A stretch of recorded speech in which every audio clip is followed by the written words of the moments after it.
విద్యార్థులందరికీ ఇంకోసారి సుస్వాగతం. ఈరోజు ఎకానమీకి సంబంధించిన కొన్ని ముఖ్యమైన విషయాలను మీకు ఎక్స్ప్లెయిన్ చేస్తాను. ఈ మధ్య Hindenburg research United States of అమెరికాలో ఉన్నటువంటి short selling firm securities and exchange board of India chairperson మీద కొన్ని అలిగేషన్స్ చేశారు. ఈ అలిగేషన్స్ గురించి మాట్లాడే ముందు, అలాగే సెబీ చైర్పర్సన్ యొక్క రిప్లై, అలాగే సిస్టమిక్ ఇష్యూస్ ఇవన్నీ మీకు ఎక్స్ప్లెయిన్ చేయబోయే ముందు కొన్ని విషయాలు మీరు తెలుసుకోవాలి. ఈ విషయం పూర్తిగా అర్థం కావాలంటే ఒకటేంటంటే public share holding norms. Listed కంపెనీస్లో 25% పబ్లిక్ షేర్ హోల్డింగ్ నామ్ ఉండాలి అని చెప్పి రూల్స్ ఉన్నాయి. అంటే పబ్లిక్ షేర్ హోల్డింగ్ లిస్టెడ్ కంపెనీస్లో 25% ఉండాలి. అసలు ఇది ఎందుకు అనేటువంటిది మీకు అర్థం కావాలంటే అసలు కంపెనీస్ స్ట్రక్చర్ అర్థం కావాలి. ప్రైవేట్ లిమిటెడ్ కంపెనీస్ ఒక పక్క, పబ్లిక్ లిమిటెడ్ కంపెనీస్ ఇంకో పక్క. పబ్లిక్ లిమిటెడ్ కంపెనీస్ అనగానే అందులో పబ్లిక్ షేర్ హోల్డింగ్ కూడా ఉంటుంది. అంటే ప్రమోటర్స్ షేర్ హోల్డింగ్తో పాటుగా, ఉదాహరణకి ఆ కంపెనీని ముఖేష్ అంబానీ ప్రమోట్ చేశారనుకోండి, ముఖేష్ అంబానీ వాళ్ళ ఫ్యామిలీ, వాళ్ళ రిలేటివ్స్, వాళ్ళ రిలేటెడ్ పర్సన్స్ వాళ్ళ షేర్ హోల్డింగ్సే కాకుండా మీలాంటి వాళ్ళ షేర్ హోల్డింగ్, నాలాంటి వాళ్ళ షేర్ హోల్డింగ్ ఉంటుందన్నమాట. అది మస్ట్ అనమాట. ఇలాంటి బయట వాళ్ళ షేర్ హోల్డింగ్ అంటే రిలేటెడ్ పర్సన్స్ కాకుండా బయట వాళ్ళు, ఆ కంపెనీకి సంబంధం లేనటువంటి వాళ్ళు, అంటే ఆ కంపెనీ ప్రమోటర్స్తో రిలేటివ్స్ కానటువంటి వాళ్ళు, ఆ కంపెనీ ప్రమోటర్స్కి సంబంధం లేనటువంటి వాళ్ళ share holding public limited listed కంపెనీస్లో కనీసం 25% ఉండాలి. అసలు 25% మినిమం బయట వాళ్ళ షేర్ హోల్డింగ్ లిస్టెడ్ కంపెనీస్లో ఉండాలి అన్నటువంటి నిబంధన ఎందుకు వచ్చింది? మొత్తం 100% వాళ్ళ షేర్ హోల్డింగే అనుకోండి. ఉదాహరణకి ముఖేష్ అంబానీ గారు ఒక పబ్లిక్ లిమిటెడ్ లిస్టెడ్ కంపెనీని ఫ్లోట్ చేశారనుకుందాం. ఆయన షేర్ హోల్డింగ్, వాళ్ళ కుటుంబ సభ్యుల షేర్ హోల్డింగ్ 80% ఉందనుకుందాం. మిగతా 20% షేర్ హోల్డింగ్ ఏదైతే ఉందో వాళ్ళ నమ్మకస్తులు, వాళ్ళ బంధువులు, అలాంటి వాళ్ళ share holding, related persons share holding పెట్టేశారనుకోండి, 100% మొత్తం వాళ్ళదే అయిపోతుంది. అప్పుడు ఏమవుతుంది చెప్పండి? వాళ్ళలో వాళ్ళే ట్రేడింగ్ చేసుకుంటూ ఉంటారు. ఆర్టిఫిషియల్గా షేర్ ప్రైస్ని పెంచుకుంటూ పోతూ ఉంటారు. షేర్ ప్రైస్ మ్యానిప్యులేషన్ జరుగుతుందన్నమాట. షేర్ ప్రైస్ మ్యానిప్యులేషన్ జరగకుండా లిస్టెడ్ కంపెనీస్లో 25% అనేటువంటిది పబ్లిక్ షేర్ హోల్డింగ్ ఉండాలి అనేటువంటి నిబంధన ఉంది. అది మొదటి ప్రశ్నకి మీకు సమాధానం చెప్పాను. పబ్లిక్ షేర్ హోల్డింగ్ ఎందుకు అనేదానికి. సరే, 18 నెలల క్రితం ఏం జరిగింది? Short selling firm Hindenburg research వీళ్ళు ఏం చేశారంటే అదానీ గ్రూప్ కంపెనీస్ మీద అలిగేషన్ చేశారు. ఏమి అలిగేషన్ చేశారంటే వాళ్ళ షేర్ హోల్డింగ్ 75%, దాన్ని పక్కన పెట్టండి. వాళ్ళ ప్రమోటర్స్ షేర్ హోల్డింగ్ 75%, మిగతా 25% ఏదైతే పబ్లిక్ షేర్ హోల్డింగ్ ఉందో, మిగతా 25% ఏదైతే పబ్లిక్ షేర్ హోల్డింగ్ ఉందో, ఈ public share holding foreign portfolio investments ముసుగులో వాళ్ళకి సంబంధించిన వాళ్ళు, వాళ్ళ వెల్ విషర్స్, అంటే వాళ్ళకి సంబంధించిన వాళ్ళే ఫారిన్ కంట్రీస్లో, ఆఫ్ షోర్ ఫండ్స్లో, బెర్ముడా ఫండ్స్, మారిషస్ ఫండ్స్ ఇలాంటి వాటిల్లో ఇన్వెస్ట్ చేసి ఆ డబ్బులు ఈ అదానీ గ్రూప్ కంపెనీస్లోకి 25% పబ్లిక్ షేర్ హోల్డింగ్ ముసుగులో మళ్ళీ మన దేశానికి వచ్చి, అంటే ఎఫ్పిఐ ఇన్వెస్ట్మెంట్స్ లాగా అదానీ షేర్స్లో మన దేశానికి వచ్చి ఇక్కడ ట్రేడింగ్ జరుగుతుంది. కాబట్టి స్టాక్ ప్రైస్ మ్యానిప్యులేషన్ జరిగింది గత 2-3 సంవత్సరాల నుంచి. దాని మూలంగా అదానీ గ్రూప్ కంపెనీ షేర్స్ బాగా పెరిగాయి అని అలిగేషన్స్ చేయడం జరిగింది. ఇది ఎప్పుడు జరిగింది? 18 నెలల క్రితం జరిగింది. ఆ తర్వాత securities and exchange board of India ఒక ఇన్వెస్టిగేషన్ని ప్రారంభించటం, మొత్తం 24 పాయింట్స్ ఇన్వెస్టిగేషన్కి ఇవ్వటం, 24 పాయింట్స్లో 23 పాయింట్స్కి సంబంధించినటువంటి ఇన్వెస్టిగేషన్ కంప్లీట్ అవ్వటం, ఇదంతా జరిగింది. ఇక ఒక్క పాయింట్ మీద మాత్రం ఇన్వెస్టిగేషన్ కంప్లీట్ అవ్వలేదు. అదేంటంటే అసలు ఈ ఫారిన్ పోర్ట్ఫోలియో ఇన్వెస్ట్మెంట్ ఏదైతే ఉందో అదానీ గ్రూప్ కంపెనీస్లోకి వస్తుంది కదా, అదానీ గ్రూప్ కంపెనీస్లోకి వచ్చేటువంటి ఫారిన్ పోర్ట్ఫోలియో ఇన్వెస్ట్మెంట్ ఏదైతే ఉందో దాని వెనకాల ఉన్నది ఎవరు, దాని వెనకాల ఉన్న బెనిఫిషియల్ ఓనర్స్ ఎవరు, అసలు దాని వెనకాల ఉన్న ఎవరి డబ్బు ఈ ఫారిన్ పోర్ట్ఫోలియో ఇన్వెస్టర్స్ ద్వారా మన దేశంలో ఉన్న అదానీ కంపెనీస్కి వస్తుంది అనేటువంటి దాని మీద ఒక క్లియర్ కట్ ఇన్వెస్టిగేషన్ ఇంతవరకు జరగలేదు. 24 పాయింట్స్లో 23 పాయింట్స్ కంప్లీట్ అయినప్పటికీ కూడా ముఖ్యమైనటువంటి పాయింట్ ఏంటంటే అసలు ఈ ఫారిన్ పోర్ట్ఫోలియో ఇన్వెస్టర్స్లో ఇన్వెస్ట్ చేస్తున్నటువంటి వాళ్ళు ఎవరైతే ఉన్నారో ఆఫ్ షోర్ ఫండ్స్ రూపంలో, ఒక కాంప్లెక్స్ స్ట్రక్చర్ రూపంలో ఇక్కడికి ఏదైతే మనీ వస్తుందో ఫారిన్ పోర్ట్ఫోలియో ఇన్వెస్టర్స్కి అక్కడి నుంచి, అంటే ఫారిన్ పోర్ట్ఫోలియో ఇన్వెస్ట్మెంట్స్ రూపంలో ఈ అదానీ గ్రూప్ కంపెనీస్లోకి ఏదైతే వస్తుందో అది వీళ్ళ రిలేటెడ్ ఎంటిటీస్నా, లేకపోతే వీళ్ళకి సంబంధించిన లేకపోతే వీళ్ళకి సంబంధించి వీళ్ళ తోటి ఏదో ఒక సందర్భంలో రిలేషన్ ఉన్నటువంటి వాళ్ళ అనేటువంటి దాని మీద ఇంతవరకు క్లారిటీ రాలేదు. అర్థమైంది కదా? ఎందుకంటే ఇప్పటిదాకా మన నియమ నిబంధనల ప్రకారం ఏంటంటే ఫారిన్ పోర్ట్ఫోలియో ఇన్వెస్టర్స్ ఎవరైతే ఉన్నారో వాళ్ళు securities and exchange board of India తోటి రిజిస్టర్ అవుతారు, అంతవరకు బాగానే ఉంది. అయితే ఫారిన్ పోర్ట్ఫోలియో ఇన్వెస్టర్స్ వెనకాల ఉన్నది ఎవరు, ఏ ఫండ్స్ నుంచి వస్తున్నాయి, ఏ ట్రస్ట్ నుంచి వస్తున్నాయి, ఏ దేశంలో ఉన్న ఆఫ్ షోర్ ఫండ్స్ నుంచి వస్తున్నాయి, ఏ ట్యాక్స్ హెవెన్స్ నుంచి వస్తున్నాయి, ఆ డీటెయిల్స్ అన్నీ కూడా మన రెగ్యులేటర్కి ఇవ్వాల్సిన అవసరం లేదు. ఈ మధ్య ఈ అదానీ మీద అలిగేషన్స్ వచ్చిన తర్వాత కొన్ని నియమ నిబంధనలు మార్చారు, అది వేరే విషయం. కాబట్టి అసలు ఈ 25% పబ్లిక్ షేర్ హోల్డింగ్ కింద ఎక్కడి నుంచి మనీ వస్తుంది, ఎలా ఇన్వెస్ట్ చేస్తున్నారు, దాని వెనకాల ఉన్నది ఎవరెవరు అనేటువంటి దాని మీద ఇంతవరకు క్లారిటీ లేదు. 17-18 నెలలు గడిచింది. ఇక హిండెన్బర్గ్ రీసెర్చ్ ఇప్పుడేమి అలిగేషన్స్ చేసిందంటే ఈ చైర్పర్సన్ మీద, ఎవరైతే సెబీ చైర్పర్సన్ ఉన్నారో సెబీ చైర్పర్సన్ మీద 3 ముఖ్యమైన అలిగేషన్స్ చేసింది. ఒకటేంటంటే 7-8 సంవత్సరాల క్రితం of sure funds, Bermuda funds, Mauritius funds లాంటివి ఆఫ్ షోర్ ఫండ్స్లో ఈ సెబీ చైర్పర్సన్ అలాగే ఆవిడ భర్త ఇన్వెస్ట్మెంట్స్ చేశారు. ఆ ఆఫ్ షోర్ ఫండ్స్లో చేసిన ఇన్వెస్ట్మెంట్స్లో కొంత అదానీ గ్రూప్ కంపెనీస్లోకి ఫారిన్ పోర్ట్ఫోలియో ఇన్వెస్ట్మెంట్స్ రూపంలో వచ్చి మళ్ళీ మన దేశం స్టాక్ మార్కెట్లోకి వచ్చింది.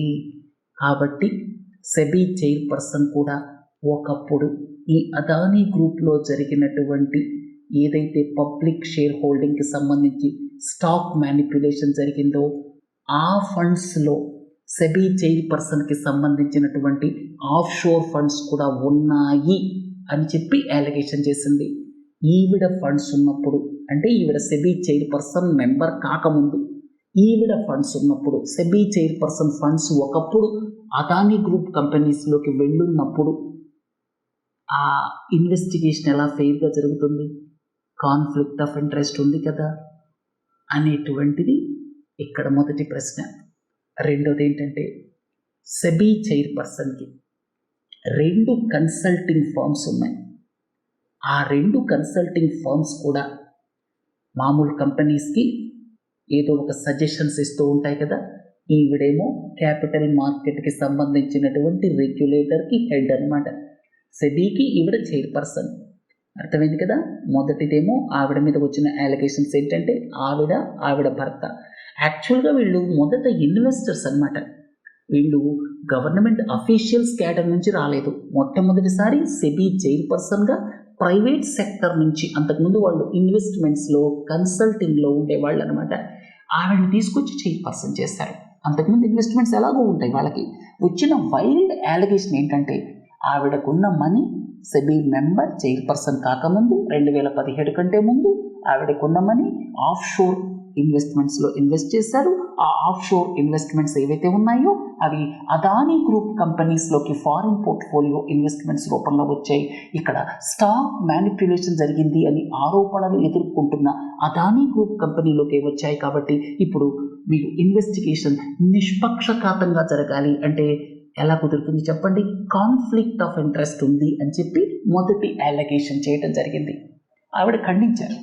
మా ఫండ్స్ ఆఫ్ షోర్ ట్రస్ట్స్లో ఉన్నమాట వాస్తవం, 2017 దాకా ఉన్నాయి, అప్పుడు మేము విత్డ్రా చేసుకున్నాం.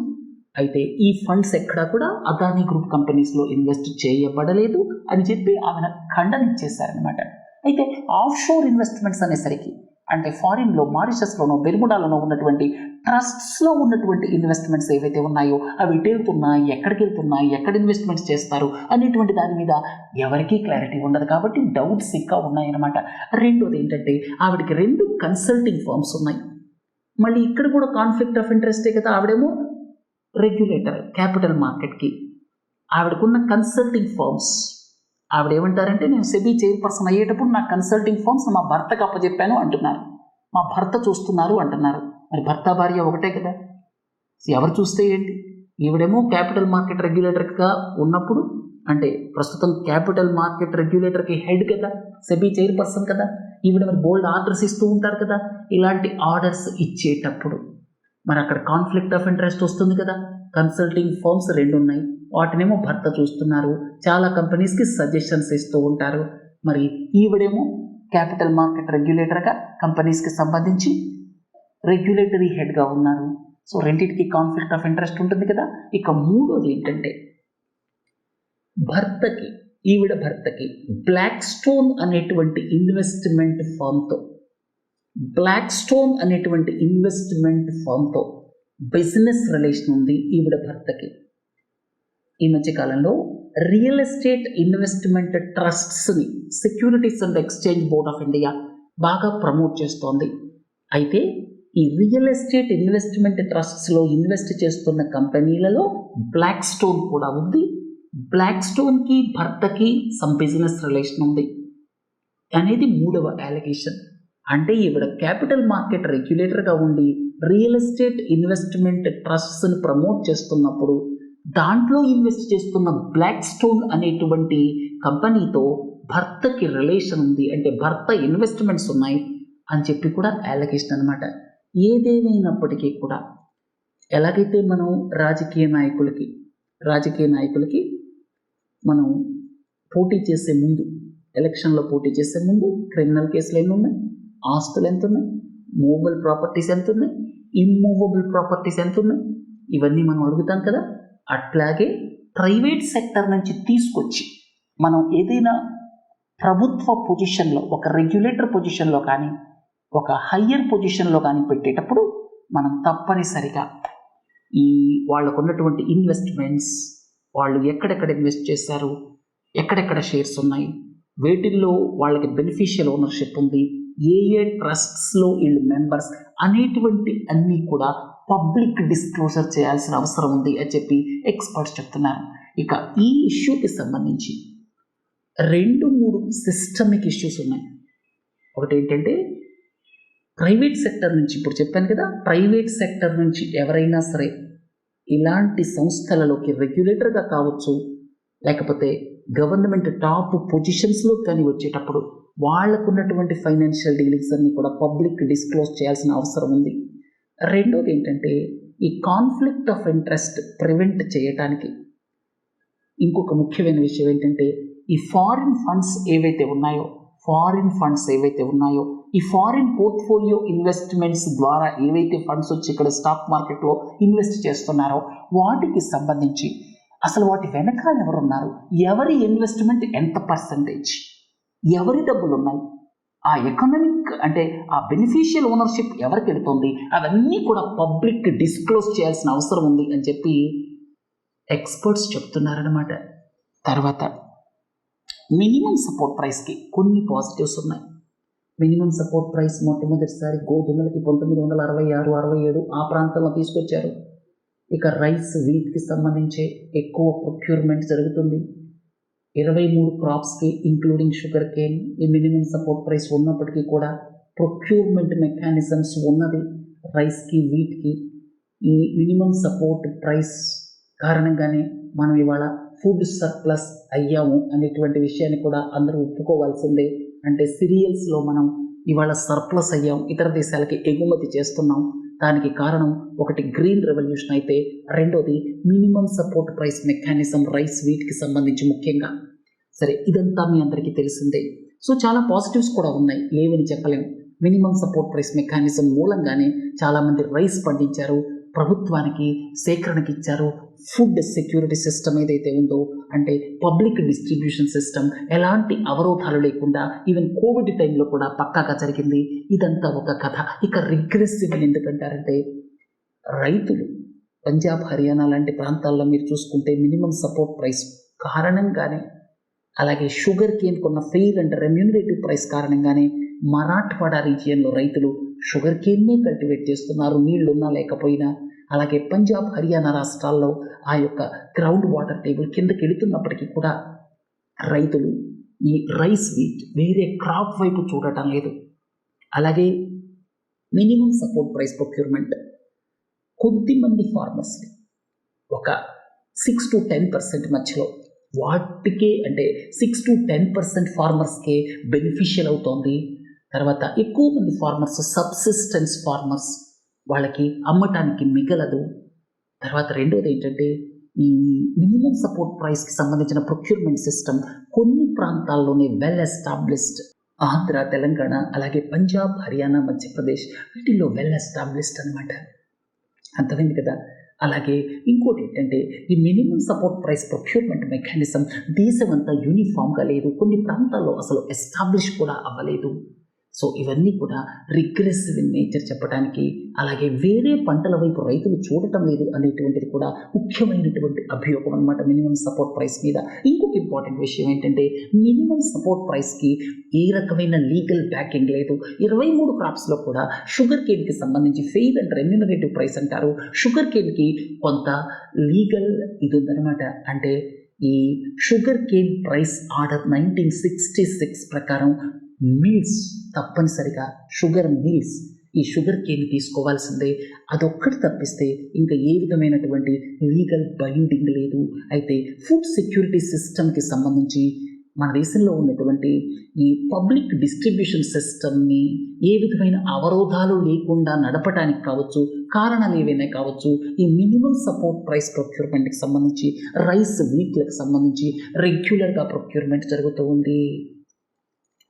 కోకింగ్ కోల్, మన దేశంలో కోకింగ్ కోల్ రిజర్వ్స్ ఉన్నాయి. కోకింగ్ కోల్ ఎక్కడ వాడతారు? ఐరన్ ఓర్ నుంచి ఐరన్ని ఎక్స్ట్రాక్ట్ చేయడానికి, అవసరం లేని కాంపోనెంట్స్ అన్నిటినీ బయటికి పంపించేయడానికి కోకింగ్ కోల్ వాడతారు. మన దేశంలో కోకింగ్ కోల్ రిజర్వ్స్ ఉన్నాయి, కానీ యాష్ కాంటెంట్ చాలా ఎక్కువగా ఉంటుంది. అందుకే మనం కోకింగ్ కోల్ని ఇంపోర్ట్ చేసుకుంటున్నాం. ఆస్ట్రేలియా నుంచి, ముఖ్యంగా 50-60% ఆస్ట్రేలియా నుంచి మనం కోకింగ్ కోల్ని ఇంపోర్ట్ చేసుకుంటున్నాం. మన దేశంలో ఉన్న కోకింగ్ కోల్ని దాంతో కొంచెం బ్లెండ్ చేస్తారు, 12% 15%.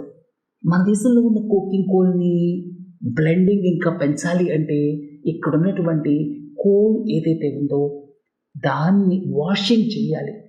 కోల్ని వాషింగ్ చేయడానికి వాషరైజ్ కావాలి. వాషింగ్ చేస్తే ఏమవుతుంది? ఈ యాష్ కాంటెంట్ తగ్గిపోతుంది. అప్పుడు ఎక్కువ బ్లెండింగ్ చేయొచ్చు ఇంపోర్టెడ్ కోకింగ్ కోల్ తోటి. అర్థమైంది కదా. మనకి కోకింగ్ కోల్ ఇంపోర్ట్స్ ప్రధానంగా ఆస్ట్రేలియా నుంచి వస్తున్నాయి, 50-60%. తర్వాత క్యారీ ట్రేడ్. ఈ మధ్య ప్రపంచంలో ఉన్నటువంటి స్టాక్ మార్కెట్స్ ఒక్కసారిగా ఒడిదుడుకులు ఎదుర్కొన్నాయి. ఒడిదుడుకులు అంటే ప్రపంచంలో ఉన్న చాలా స్టాక్ మార్కెట్స్, జపాన్ కావచ్చు, యూఎస్ఏ కావచ్చు, ఈ స్టాక్ మార్కెట్స్ సడన్గా బాగా తగ్గిపోయాయి. 5%, 6% స్టాక్ ప్రైసెస్ తగ్గిపోయాయి. దానికి 3 కారణాలు వచ్చాయి బయటికి. ఒకటి ఏంటంటే, అమెరికన్ ఎకానమీ మీద కొంచెం ఈ ఏదైతే ఇంతకు ముందు ఉన్నటువంటి విశ్వాసం ఉందో అది సన్నగిల్లటం, అమెరికన్ గ్రోత్ అనుకున్న విధంగా ఉండదేమో అన్నటువంటి సందేహాలు. తర్వాత రెండవ ముఖ్యమైన కారణం ఏంటంటే, ఆర్టిఫిషియల్ ఇంటెలిజెన్స్ బేస్డ్ కంపెనీస్ ఉన్నాయి. ఉదాహరణకి ఎన్విడియా కంపెనీ, వీటి షేర్ ప్రైసెస్ అమాంతం పెరిగిపోయాయి, 3 రెట్లు 4 రెట్లు అయిపోయాయి. అయితే అది ఓవర్ హీటింగ్ అయ్యాయేమో ఆ షేర్స్, అసలు వాటికి అంత ఫండమెంటల్స్ లేవేమో అన్న భావన రావటం ఒకటి.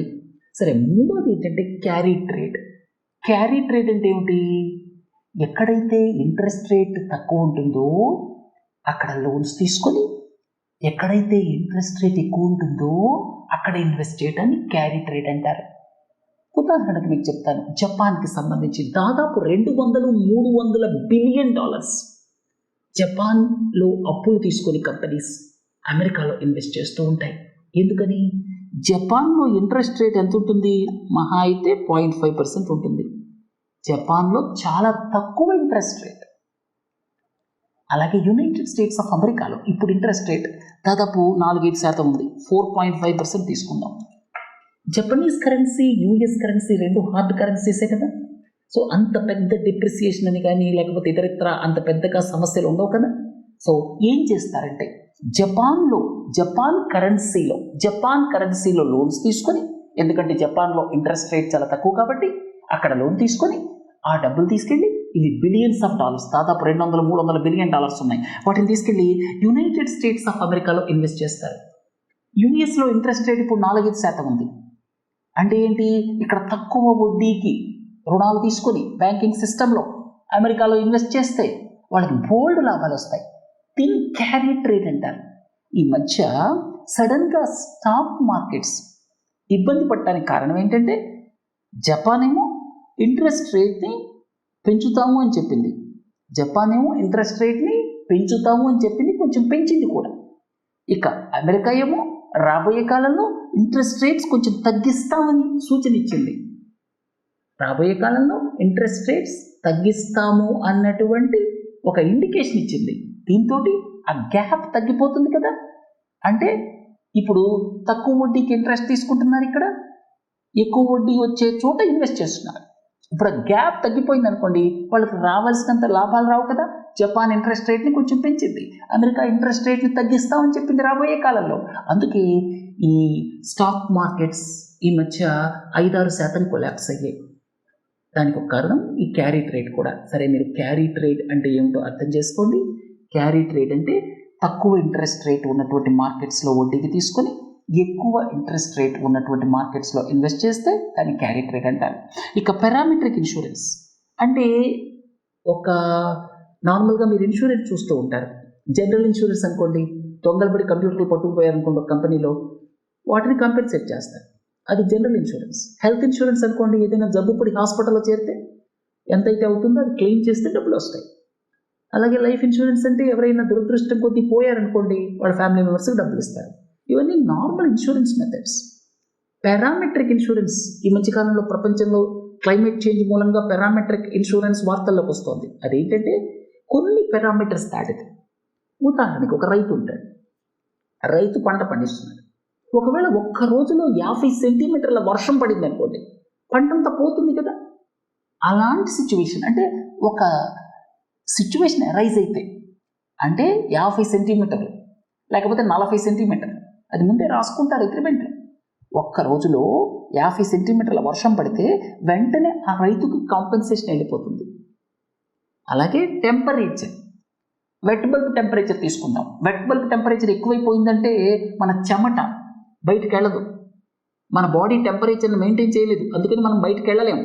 వెట్ బల్బ్ టెంపరేచర్ 37-36 వెళ్ళిపోయింది అనుకోండి, డ్రై బల్బ్ టెంపరేచర్ వేరు, వెట్ బల్బ్ టెంపరేచర్ వేరు. అది దాటింది అనుకోండి, అప్పుడు ఏమవుతుంది? బయటికి వెళ్ళి పని చేసుకోలేరు, లేబర్ బయటికి వెళ్ళలేరు. అందుకని టెంపరేచర్ ఇంత దాటితే, టెంపరేచర్ ఒక పర్టిక్యులర్ డిగ్రీ దాటితే వెంటనే కాంపెన్సేషన్ ఇస్తారు లేబర్కి. ఇటువంటి ఇన్సూరెన్స్ ఏమంటారంటే పారామెట్రిక్ ఇన్సూరెన్స్ అంటారు. అంటే ఒక థ్రెషోల్డ్ ఉంటుంది, ఆ థ్రెషోల్డ్ దాటిపోతే వాళ్ళకి వెంటనే ఇన్సూరెన్స్ కంపెనీ డబ్బులు చెల్లిస్తుంది. తర్వాత CBAM, carbon border adjustment mechanism.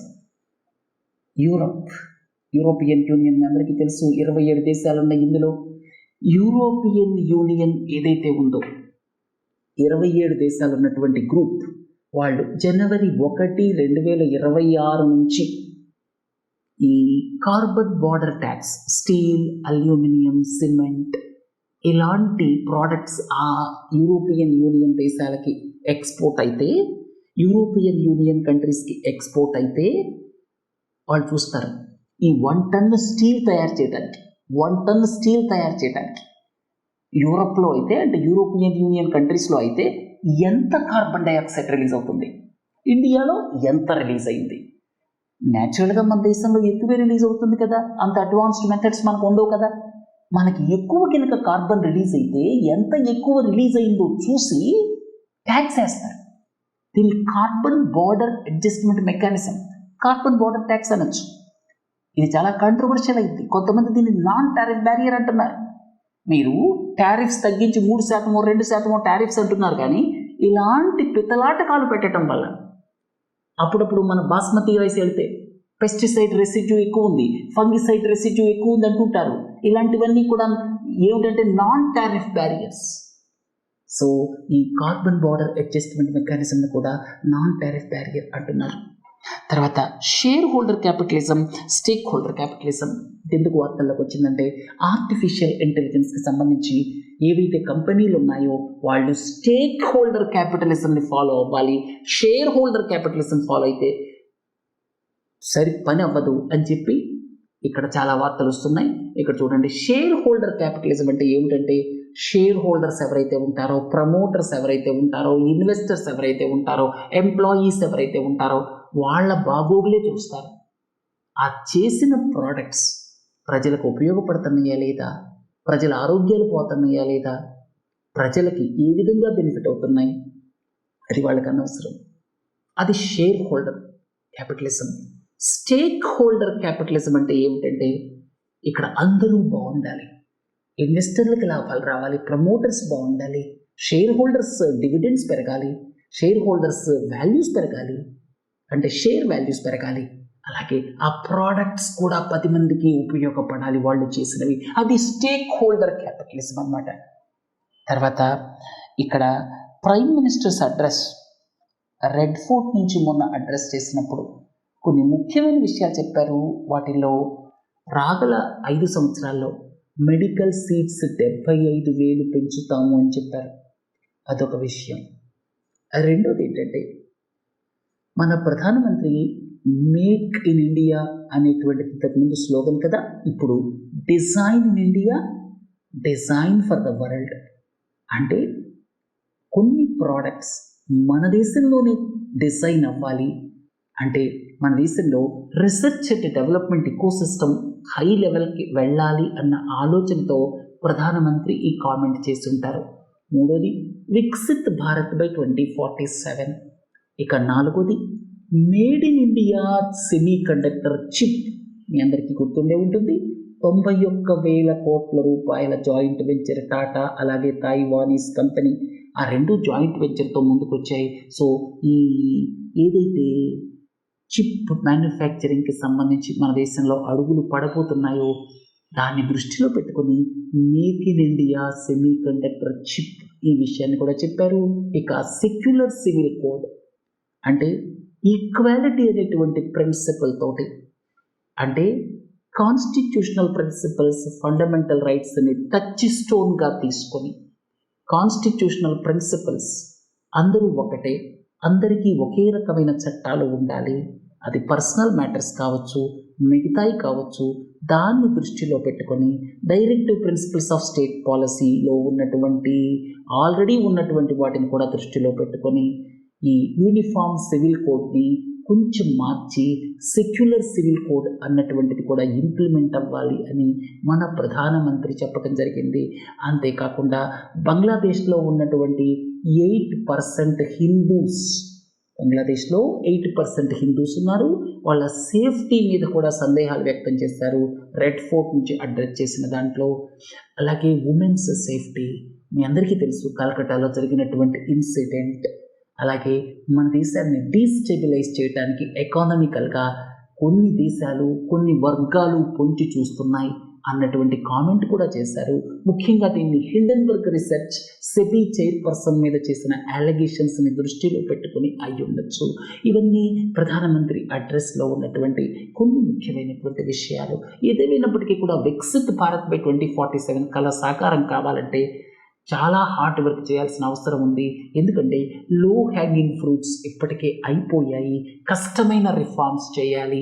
కష్టమైన రిఫార్మ్స్ ల్యాండ్ కావచ్చు, లేబర్ కావచ్చు, అగ్రికల్చరల్ మార్కెటింగ్ కావచ్చు, ఇవన్నీ చేయాలి అంటే ఈ కేంద్ర ప్రభుత్వం ఒక్కళ్ళ వల్లే కాదు. ఈ రిఫార్మ్స్ ఎక్కువ రాష్ట్ర ప్రభుత్వ పరిధిలో ఉన్నాయి. కాబట్టి highest degree of cooperative federalism కావాలి. రాష్ట్రాలతో కూర్చోవాలి, ప్రైవేట్ సెక్టర్తో కూర్చోవాలి, భేషజాలు వదిలేయాలి. ఎందుకంటే 2047 కల్లా మనం వికసిత్ భారత్ కళని నిజం చేసుకోవాలంటే ఇప్పటి నుంచి రియల్ జీడిపి గ్రోత్ రేట్స్ కనీసం 8% రెగ్యులర్గా ఉండాలి. సో అది జరగాలి అంటే ఇప్పుడు కోఆపరేటివ్ ఫెడరలిజం చాలా ఇంపార్టెంట్ అనమాట. సరే, రేపు పాలిటిక్స్ సంబంధించిన విషయాలతో కలుద్దాం. నమస్తే.